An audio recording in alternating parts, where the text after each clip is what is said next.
Hello everyone. दोस्तों आज की इस वीडियो में हम सीखेंगे कि किसी इलेक्ट्रिक डाइपोल को अगर हम किसी यूनिफॉर्मली इलेक्ट्रिक फील्ड में रख दें तो उस पर जो लगने वाला जो टॉर्क है उसकी वैल्यू किसके बराबर होगी।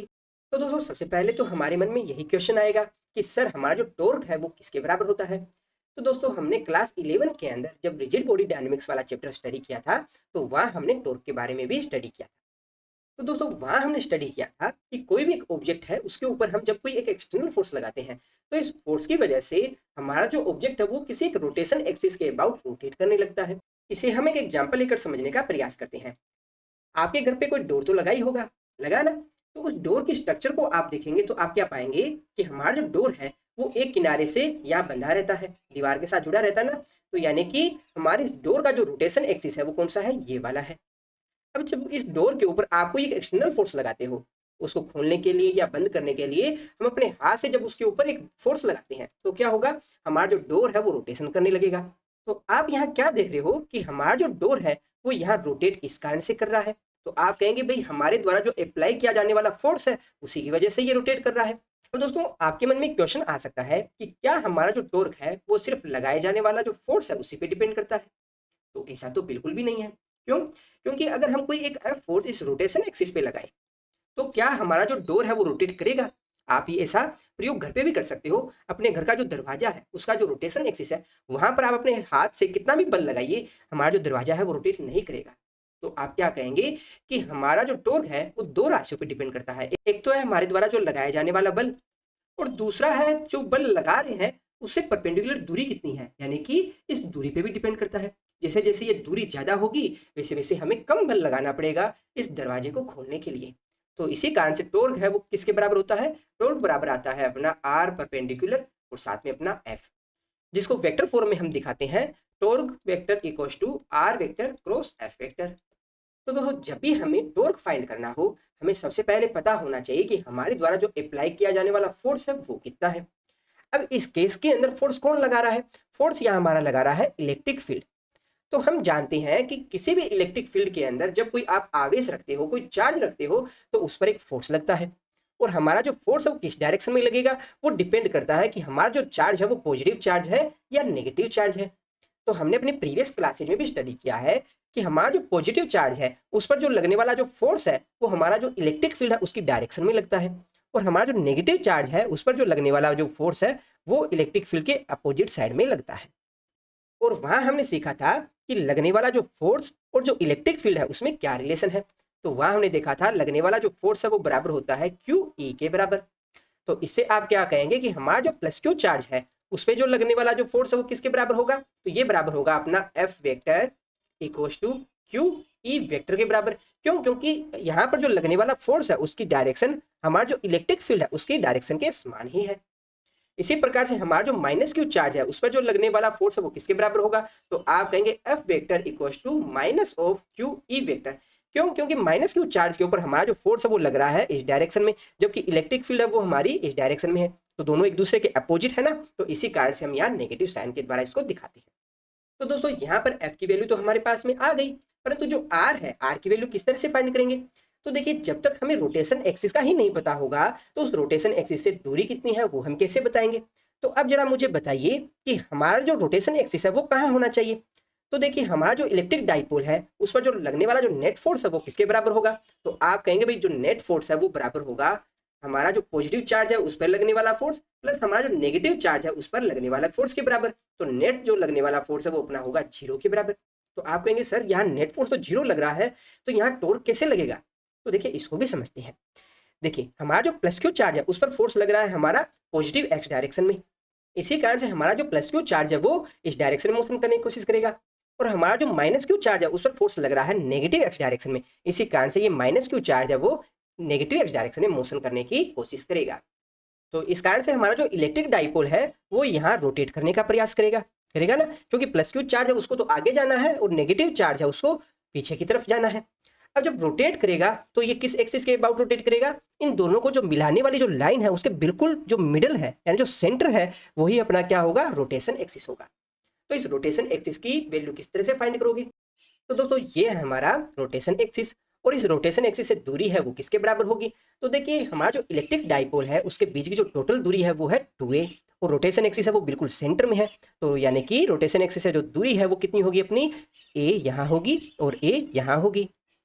तो यहाँ पर हमारा जो पॉजिटिव चार्ज है उस पर जो लगने वाला जो टॉर्क है वो किसके बराबर होगा, तो आप कहेंगे इसकी वैल्यू बराबर होगी अपनी ए एफ साइन थीटा के बराबर। इसी प्रकार से हमारा जो नेगेटिव चार्ज है उसके कारण जो लगने वाला जो टॉर्क है उसकी वैल्यू किसके बराबर होगी, आप कहेंगे ए एफ साइन थीटा के बराबर होगी। अब दोस्तों अगर हमसे पूछा जाए कि यहाँ जो नेट टॉर्क लग रहा है उसकी वैल्यू किसके बराबर होगी, तो आप कहेंगे भाई दोनों को जोड़ दीजिए तो अपनी जो नेट टॉर्क की वैल्यू आ जाएगी। तो यहाँ अपनी वैल्यू कितनी आ जाएगी, देखिए ए एफ साइन थीटा यहाँ है और ए एफ साइन थीटा यहाँ है, दोनों को ऐड करेंगे तो अपनी वैल्यू आ गई 2af साइन थीटा के बराबर आ गई। और दोस्तों हमारा जो लगने वाला जो फोर्स है उसकी वैल्यू किसके बराबर होती है, यहाँ हम फोर्स मैग्नीट्यूड की फॉर्म में देख रहे हैं, तो इसकी वैल्यू बराबर होगी क्यू ई के बराबर, है ना। तो इसकी वैल्यू जब आप रखेंगे तो यहाँ क्या वैल्यू आएगी 2a Q E sine theta के बराबर आ जाएगी, है ना। और हम जानते हैं कि हमारा जो इलेक्ट्रिक डाइपोल है उसकी वैल्यू किसके बराबर होती है, ये आती है Q2a के बराबर। तो फाइनली हमारा जो लगने वाला जो नेट टॉर्क है उसकी वैल्यू किसके बराबर होगी, यहाँ आ जाएगी पी ई साइन थीटा के बराबर आ जाएगी। अब दोस्तों इसे वेक्टर फॉर्म में फाइंड करना और सीखते हैं, और वेक्टर फॉर्म में हम तभी बता पाएंगे जब हमें पता हो कि हमारा जो टॉर्क है उसकी डायरेक्शन कौन सी है, हमारा जो इलेक्ट्रिक डाइपोल है उसकी डायरेक्शन कौन सी है। तो जरा इन्हें भी हम समझ लेते हैं। तो दोस्तों सबसे पहले देखते हैं हमारा जो टॉर्क है उसकी डायरेक्शन क्या है। तो देखिए यहाँ पर आर्क वेक्टर किसको रिप्रेजेंट कर रहा है, रोटेशन एक्सिस से हमारा जो चार्ज है उसकी दूरी। तो यहाँ आर वेक्टर है उसकी डायरेक्शन कौन सी होगी, तो यहाँ आर वेक्टर की डायरेक्शन अपनी आएगी इस तरफ, है ना। तो अब यहाँ देखिए हमारा आर वेक्टर जा रहा है इस तरफ और हमारा जो लगने वाला जो फोर्स है वो जा रहा है इस तरफ। तो क्या आप टॉर्क की वैल्यू बता सकते हो, तो हम कहेंगे बिल्कुल बता सकते हैं। इसके लिए हमें क्या करना है, हमें अपनी जो राइट हैंड की जो फिंगर्स है उसको यहाँ आर पे रखना है और उन फिंगर्स को हमें कर्ल करना है यानी घुमाना है एफ की तरफ।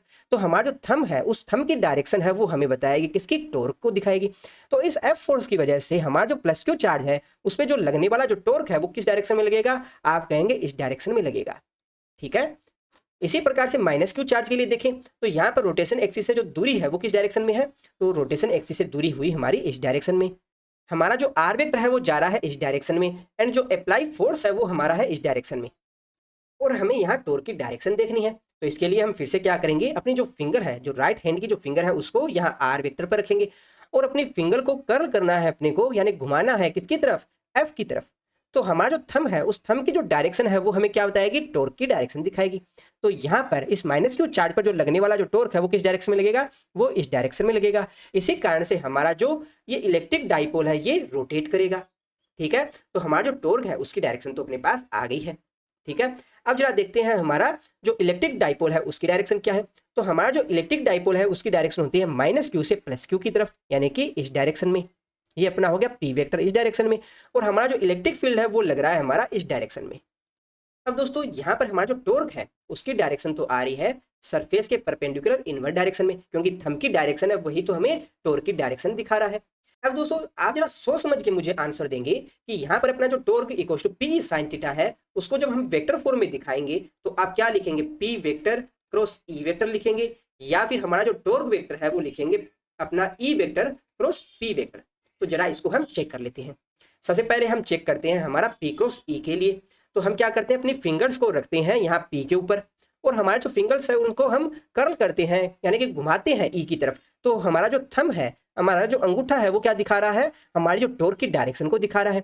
तो हमारा जो अंगूठा जाएगा इस डायरेक्शन में जाएगा, यानी कि सरफेस के परपेंडिकुलर इनवर्ट डायरेक्शन में जाएगा। तो आप क्या देखते हैं कि हमारा जो टॉर्क है वो भी इनवर्ट डायरेक्शन में है और पी क्रॉस ई करने पर भी हमारी जो डायरेक्शन है वो इनवर्ट डायरेक्शन में आ रही है। तो ये हमारा जो रिलेशन है वो सही है। सेकंड के लिए और चेक करते हैं। तो इस कंडीशन में हम क्या करेंगे, हमारे जो अंगुलियां हैं, हमारा जो फिंगर्स है उसको हम ई वेक्टर पे रखते हैं, ठीक है। और अब इन फिंगर्स को हम घुमाते हैं किस डायरेक्शन में, पी वेक्टर की तरफ। तो आप क्या देखेंगे, हमारा जो थंब का जो डायरेक्शन है वो क्या रिप्रेजेंट करेगा, हमारा टॉर्क की डायरेक्शन को रिप्रेजेंट करेगा। और थंब हमारा किस डायरेक्शन में आ रहा है, इस सरफेस के परपेंडिकुलर आउटवर्ड डायरेक्शन में आ रहा है। तो आप क्या देखेंगे कि हमारा जो टॉर्क है उसकी डायरेक्शन तो इनवर्ड डायरेक्शन है और ई क्रॉस पी वेक्टर करने पर हमारा जो डायरेक्शन है वो है अपनी आउटवर्ड डायरेक्शन में। तो ये वाला रिलेशन हमारा फॉल्स होगा। तो फाइनली हम क्या कहेंगे, हमारा जो टॉर्क है वो किसके बराबर होना चाहिए, टॉर्क बराबर अपना आएगा पी वेक्टर क्रॉस ई वेक्टर के बराबर। तो दोस्तों आपको वेक्टर के बारे में बेसिक जानकारियां होनी चाहिए, तभी हम इन्हें अच्छे से समझ पाएंगे। ठीक है, अब कुछ स्पेशल केस है और देख लेते हैं। देखिए हमारा जो टॉर्क है वो किसके बराबर है, टॉर्क बराबर है अपना पीई साइन थीटा के बराबर। तो हमारा जो फर्स्ट कंडीशन है वो आपसे पूछा जा सकता है कि अगर थीटा इक्वल्स टू 0 डिग्री हो। और 0 डिग्री से क्या मतलब है, 0 डिग्री से मतलब है कि हमारा जो इलेक्ट्रिक डाइपोल है उसकी डायरेक्शन और हमारा जो इलेक्ट्रिक फील्ड है उसकी डायरेक्शन दोनों सेम ही डायरेक्शन में हो। तो हमारा जो इलेक्ट्रिक फील्ड है उसकी डायरेक्शन हमें क्वेश्चन में दी गई है, इस डायरेक्शन में है। और हमारा जो इलेक्ट्रिक डाइपोल है उसकी डायरेक्शन भी इसी तरफ केवल तभी होगी जब हमारा जो माइनस क्यू चार्ज है वो इधर वाली तरफ हो और जो प्लस क्यू चार्ज है वो इधर वाली तरफ हो। तो इस कंडीशन में हमारा जो इलेक्ट्रिक डाइपोल है उसकी डायरेक्शन किस तरफ होगी, इस तरफ होगी। तो दोनों सेम ही डायरेक्शन में है, तो यहाँ थीटा है उसकी वैल्यू 0 डिग्री आएगी।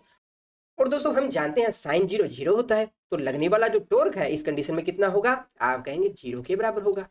ठीक है, सेकंड कंडीशन देखते हैं, जब हमारा जो एंगल है वो 90 डिग्री के बराबर हो। तो 90 डिग्री से मतलब क्या है कि हमारा जो इलेक्ट्रिक डाइपोल है और अपना जो इलेक्ट्रिक फील्ड है उसके अंदर 90 डिग्री का एंगल बने। अब हमारा जो इलेक्ट्रिक फील्ड है वो तो इस डायरेक्शन में लग रहा है, तो इलेक्ट्रिक डाइपोल है अपना, उसकी डायरेक्शन किस तरफ होनी चाहिए, इलेक्ट्रिक डाइपोल की डायरेक्शन हमारी इस तरफ होनी चाहिए, तभी तो हमारा एंगल है वो 90 डिग्री का बनेगा। और दोस्तों हमारा जो इलेक्ट्रिक डाइपोल है वो इस डायरेक्शन में कब होगा, जब हमारा जो माइनस क्यू चार्ज है वो यहाँ हो और जो प्लस क्यू चार्ज है वो यहाँ हो, तभी उसी कंडीशन के अंदर हमारा जो इलेक्ट्रिक डाइपोल है उसकी डायरेक्शन इस तरफ होगी, है ना। क्योंकि हम जानते हैं इलेक्ट्रिक डाइपोल है उसकी डायरेक्शन होती है माइनस क्यू से प्लस क्यू की तरफ। ठीक है, तो इस कंडीशन में दोनों के बीच में जो बनने वाला एंगल है वो कितना होगा, 90 डिग्री का होगा। और साइन 90 की वैल्यू होती है 1 के बराबर। तो इस कंडीशन में हमारा जो लगने वाला जो टॉर्क है उसकी वैल्यू किसके बराबर होगी, पीई के बराबर होगी, जो कि मैक्सिमम वैल्यू है। अब दोस्तों देखते हैं थर्ड कंडीशन, जब थीटा इक्वल्स टू हो अपना 180 डिग्री के। और 180 डिग्री हमें क्या बता रही है कि हमारा जो इलेक्ट्रिक फील्ड है और अपना जो इलेक्ट्रिक डाइपोल है उन दोनों की जो डायरेक्शन है एक दूसरे के अपोजिट होनी चाहिए, तभी यहाँ पर जो बनने वाला एंगल है वो किसके बराबर होगा, 180 डिग्री के बराबर होगा, है ना। और अपना जो पी वेक्टर है वो इस डायरेक्शन में हो, इस डायरेक्शन में वो कब पॉसिबल है, जब हमारा जो नेगेटिव चार्ज है वो यहाँ हो और हमारा जो पॉजिटिव चार्ज है वो यहाँ हो। तो उस कंडीशन में हमारा जो इलेक्ट्रिक डाइपोल है उसकी डायरेक्शन इधर होगी, क्योंकि इलेक्ट्रिक डाइपोल की डायरेक्शन होती है माइनस क्यू चार्ज से प्लस क्यू चार्ज की ओर। तो जब बनने वाला एंगल 180 डिग्री होगा तो उस कंडीशन में हमारा जो साइन 180 डिग्री की वैल्यू किसके बराबर होती है, आप कहेंगे 0 के बराबर होती है। तो इस कंडीशन में भी हमारा जो लगने वाला जो टॉर्क है उसकी वैल्यू किसके बराबर होगी, 0 के बराबर होगी। ठीक है, तो आई होप दोस्तों आज का ये टॉपिक आपको अच्छे से समझ आ गया होगा। फिर भी किसी स्टूडेंट को कोई डाउट रह जाता है आप कमेंट बॉक्स में जाकर पूछ सकते हो, कभी कोई और वीडियो बनाकर इसको हम डिस्कस करेंगे। वीडियो में लास्ट तक बने रहने के लिए आप सबका धन्यवाद, थैंक यू।